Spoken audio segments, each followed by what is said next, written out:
Most leaders had every advantage and still failed. Baldwin IV had every disadvantage and still won. This is King Baldwin IV of Jerusalem, and he has some of the greatest leadership principles I have ever read about. I mean, this book is pretty much a leadership masterclass. He was diagnosed with leprosy as a child, a disease that was slowly rotting his body alive in front of everyone who followed him. He ruled anyway, fought battles anyway, led armies anyway, and held Jerusalem against the greatest military commander of the medieval world for his entire reign. So what I did was take this biography and break it down into 8 principles that define how Baldwin led. In case you don't know that much about Baldwin IV, he became king of Jerusalem at 13 years old, already diagnosed with leprosy, already dying. His kingdom was surrounded on every side by Saladin, one of the greatest military commanders in history, with the resources of an entire empire behind him and a mission to retake Jerusalem. Baldwin ruled for 11 years,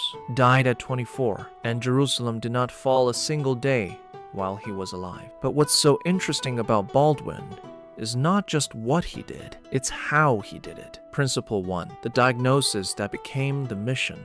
And I want to start here, before any battle, before any victory, before any of it, because this is the moment that explains everything that follows. Here's the scene. Baldwin is a young boy, maybe 9 or 10 years old. His tutor, William of Tyre, is watching him play with friends, and he notices something wrong. The other boys are pinching each other's arms, laughing when it hurts. Baldwin feels nothing, no pain at all. William of Tyre tests him, confirms what he already suspects: leprosy, a disease with no cure, a disease that will slowly take his feeling, then his sight, then his hands, then everything. And this boy is going to be king. And here is what Baldwin did with that information. He trained harder, studied harder, prepared harder, because he understood immediately that his time was limited and he was not going to waste a single day of it. That is the flip. Most people treat a limitation as a reason to slow down. Baldwin treated it as a reason to accelerate. The diagnosis did not break his ambition. It focused it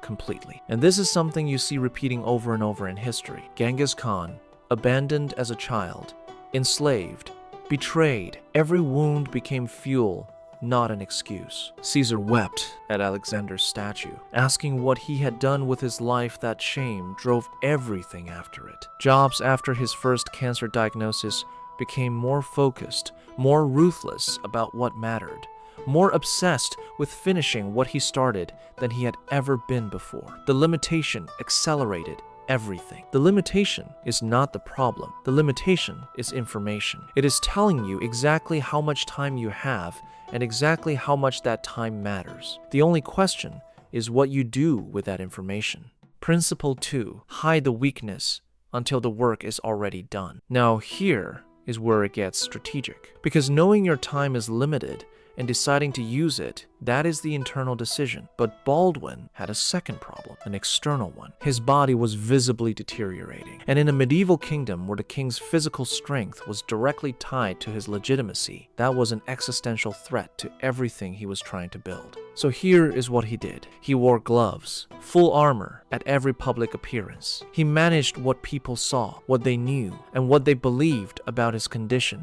with surgical precision for years, not vanity, pure strategy. He understood that the moment his enemies, the ones outside the walls, and the ones inside his own court, believed he was too weak to rule, the kingdom would collapse around him before he had a chance to build anything worth protecting. And the genius of it is this: by the time his condition became impossible to hide, it no longer mattered. His victories were already real. His reputation was already built. The man had already proven what he was. The disease was just a detail by then. Hannibal did the exact same thing at Cannae. He put his weakness, his most inexperienced troops, right in the center where Rome could see it. But by the time Rome realized the weak center was the trap, the flanks had already closed. The weakness was only visible when it was too late to matter. Elon does this with Tesla. New features are never announced until they are already inside cars being delivered to customers. By the time the competition sees what Tesla built, the product is already in people's hands. The weakness, the years of development, the failures, the iterations, completely invisible by the time anyone outside sees it. Never show the weakness while it still matters. By the time people see it, make sure the work is already done. Principle 3. Speed is the only equalizer when you are outnumbered. Okay, Montgisard, 1177. And this is one of the most insane military upsets in medieval history, and it flows directly from everything we just talked about. Because Baldwin has spent years preparing harder than everyone, hiding his condition, building his reputation quietly. And now Saladin is marching toward Jerusalem with around 26,000 soldiers. Baldwin has roughly 500 knights and a few thousand infantry. On paper, this is not a battle. This is a funeral. And what Baldwin does is the thing nobody expected. He does not wait behind the walls. He rides out to meet Saladin in open field at 16 years old, with leprosy already taking his hands. He moved so fast, hit Saladin's army so hard, and so suddenly that Saladin's forces never had time to form properly. The charge shattered the entire army. Saladin himself barely escaped. It is still considered one of the greatest military upsets of the entire medieval period. And the flip is so simple once you see it. He did not win because he had more men. He won because he moved faster than anyone thought was possible. Speed turned into one of the greatest victories of his reign. Napoleon wrote a maxim about this exact thing. The strength of an army is the mass multiplied by the rapidity. Caesar built bridges in a single day that took his enemies 20. Hannibal moved so fast that Rome had no defense ready anywhere he appeared. Bezos built this obsession into Amazon from day one. He says, a good decision made fast beats a perfect decision made slow every single time. Not because quality doesn't matter, because speed is itself a competitive weapon that compounds over time. Resources are not the equalizer. Speed is. And speed is available to everyone regardless of what they have. Drop in the comments. What is the one move you have been overthinking instead of just making? Genuinely curious. But here's where it gets really interesting. Because all of this turning the diagnosis into fuel, hiding the weakness until the work was done, moving faster than anyone expected, Baldwin did all of it while his body was actively falling apart underneath him. And there came a moment on campaign where his body gave out completely in front of his entire army. And what happened next is something I have honestly never read about in any other biography. Principle 4. Never let them see you stay down. This is the one. And I want you to actually picture this because it is one of the most extraordinary things in this entire book. Baldwin is on campaign. His disease has progressed to the point where he can barely grip the reins. His men do not know how bad it is. He is at the front of the column where he always is riding, and he falls off his horse. In front of his entire army, the king of Jerusalem falls off his horse in the middle of a military campaign. He gets back up, gets back on the horse, rides on. The army never broke stride. No speech, no dramatic moment, no explanation. He fell, he got up, he kept going. And that single act communicated more about who he was than any speech could have, because his men were watching. They were always watching. And what they saw was their king, a teenager whose body was rotting alive, refused to stay down in front of all of them without making it a moment. Caesar did the exact same thing. When the Battle of the Nervi was going wrong and his men were starting to break, he grabbed a shield from a retreating soldier, pushed to the front line, and called his centurions by name. Not because it was strategically optimal, because his men needed to see him there. Napoleon rode up and down the line of fire at Marengo while his army was getting destroyed. Just being there, refusing to leave. Jobs presenting the iPhone in 2007, while the device had critical bugs that could have crashed it live on stage. He walked through a specific rehearsed sequence every single time, projecting absolute calm. Never let the audience see the knife edge they were all standing on. He fell privately, repeatedly in rehearsal, and every time he got back up and kept going. Courage is not the absence of falling. It is getting back up when everyone is watching, and doing it without making it a speech. I want to know, what is the thing you fell down on recently that you have not gotten back up from yet? Drop it below. So far, Baldwin has turned a death sentence into a mission, hidden his weakness until the work was already done, won an impossible battle through pure speed, and refused to stay down in front of his army without making it a moment. And he did all of this while his body was failing him every single day. Which brings us to the question nobody asks. How does a dying teenager keep outthinking every healthy adult around him? And the answer to that is what actually made everything else possible. Principle 5. The people around you are only as honest as you make them. The Crusader states were full of political operators, nobles with their own agendas, military orders, acting independently. Everyone around Baldwin had a reason to tell him what he wanted to hear, rather than what he needed to know. And Baldwin spent his entire reign actively fighting that. The most important person in his court was not his most powerful general, or his most connected noble. It was William of Tyre, his tutor, a man who had known him since childhood, who documented everything honestly, who never once softened a hard reality to protect his own position at court. And here is what that gave Baldwin that nobody else had: accurate information. While every other Crusader leader was making decisions based on what their advisors wanted them to believe, Baldwin was making decisions based on what was actually happening, which is why a dying teenager kept outthinking people with more resources, more experience, and 2 working hands. Napoleon was obsessed with this exact thing. He read shelves of books on every enemy before every campaign because he wanted to know more than his own generals thought he needed to know. He demanded accurate intelligence even when it was inconvenient, and especially when it contradicted what he hoped was true. Bezos banned PowerPoint presentations at Amazon and replaced them with written memos that everyone reads in silence at the start of every meeting, because PowerPoint lets you hide bad thinking behind bullet points. A well-written memo cannot hide anything. It forces honesty in a way that a presentation never does. The quality of your decisions is only ever as good as the quality of your information, and the quality of your information depends entirely on whether the people around you are structurally forced to tell you the truth. Principle 6. Your standard is the ceiling for everyone around you.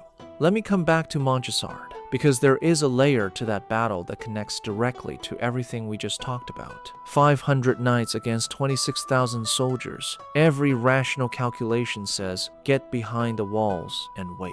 And Baldwin rides out. 16 years old, leprosy taking his hands, carried part of the way on a litter, then gets on the horse and leads the charge. And here is what happened to those 500 knights when they saw that. The accounts from Montgesard describe a charge that seemed completely disproportionate to the number of men involved. 500 men hitting like 5,000. Because Baldwin's standard, his personal presence, his refusal to calculate the odds, his willingness to be first into the worst of it, multiplied what every man behind him believed he was capable of doing. That is the thing that connects principles 5 and 6. Accurate information tells you what to do, but your personal standard is what makes the people around you capable of actually doing it. Caesar's crimson cloak appearing at the front lines during a battle going wrong. A shout went up from the Roman troops the moment they saw him. His presence alone changed the momentum. Not his orders, his presence. Hannibal eating what his soldiers ate, sleeping where they slept, marching at the front. No soldier could complain about conditions the general was living in himself. Jensen Huang has 40 direct reports at NVIDIA. No layers between him and the work. His standard, the speed he moves at, the depth he goes into problems, the level of preparation he demands sets the ceiling for every person below him, not because he tells them to meet it, because they see it every day and cannot unsee it. You cannot ask people to rise to a standard you are not personally demonstrating. The standard you live is the ceiling they can reach. But here is where the story takes a turn that nobody talks about. Because everything Baldwin built, every battle won, every truce negotiated, every day Jerusalem stood, died with him. He died at 24, and 2 years later Saladin took Jerusalem. Which means the most important question about Baldwin's entire reign is not how he won, it is what he failed to build. And the answer to that question is the most uncomfortable leadership lesson in this entire video. Principle 7. Winning every battle is not enough if nothing runs without you. This one is not a victory. It is a failure, and it is important to be completely honest about it because it is the lesson that makes everything else in this video actually matter. Baldwin was so consumed by the immediate survival of his kingdom, fighting Saladin, managing his court, holding the walls day by day, that he never fully solved the one thing that would determine whether everything he built survived his death: the succession, the systems, the institutions that keep running when the person holding everything together is gone. He knew he was dying. He had known since he was 9 years old, and he still did not fully solve it. The moment he died, the political structure fractured. His successors were weaker. And 2 years later, Saladin rode into Jerusalem. Every single battle Baldwin won. Every single day Jerusalem stood while he was alive. None of it survived him by more than 2 years because he built results. He did not build the machine that produces results. And that is the brutal lesson. You can win every battle and lose everything if you never build something that runs without you. Genghis Khan understood this completely. While still actively conquering, he built his entire legal code, his messenger system, his succession laws. He built the machine, not just the results of the machine. His empire kept running for generations after he died. Jobs spent his last years building Apple University specifically so Apple's culture and decision-making could survive without him. He was dying. He built the thing that would outlast him anyway. And Apple is still running his playbook today. The question is not what you can build while you are here. The question is what keeps running after you leave the room. 8 principles, and every single one of them connects to the same thing. A boy who found out he was dying and decided to use every single day he had anyway, which is why we have to end here, because this is the principle that makes everything else mean something. Principle 8. Use every day until you physically cannot. By the end of Baldwin's reign, he was blind. He could not use his hands. He was carried everywhere on a litter. His body had taken almost everything from him. He kept ruling. He did not step back when his condition made everything harder. He did not protect himself from the burden when stepping back would have been completely justifiable. He appointed a regent only when he literally could not function anymore, and died shortly after. Not before, after. He held on until the last possible moment, because he understood that the moment he let go, everything he had spent his entire life protecting became more vulnerable. And I want to connect this directly back to Principle 1, because that is where this whole story starts. A 9-year-old boy finds out he is dying, and he makes a decision, conscious or not, that he is going to use every single day he has, not some of them, all of them, until the body physically forces him to stop. And then you look at the 8 principles in between, and you realize every single one of them is just what that decision looks like in practice. Preparing harder because time is limited. Hiding the weakness until the work is done because there is no time to waste on perception management. Moving faster than anyone expects because speed compounds. Getting back up without making it a speech because the work is more important than the moment. Surrounding yourself with people who tell the truth because bad information wastes the time you do not have. Setting the standard personally because you cannot afford for the people around you to operate below it. Building systems that outlast you because the mission is bigger than your body. Every principle is just what happens when someone decides their time is genuinely limited and acts accordingly. Caesar was planning his next campaign until the day he was murdered at 55. Genghis Khan died on campaign at 65, still moving. Rockefeller worked until he was 97, still calling contacts, still tracking investments, still building because stopping felt like dying before the dying. Baldwin was 24, blind, carried on a litter, and he was still the only thing standing between Jerusalem and conquest. You are reading this right now with 2 working hands, full sight, full strength, more time than Baldwin ever had. What are you doing with it? What would you do differently tomorrow if you actually treated your time as limited? Drop it in the comments. I read all of them. That's Baldwin IV. 8 principles from a king who ruled a dying kingdom with a dying body and never once used either as an excuse.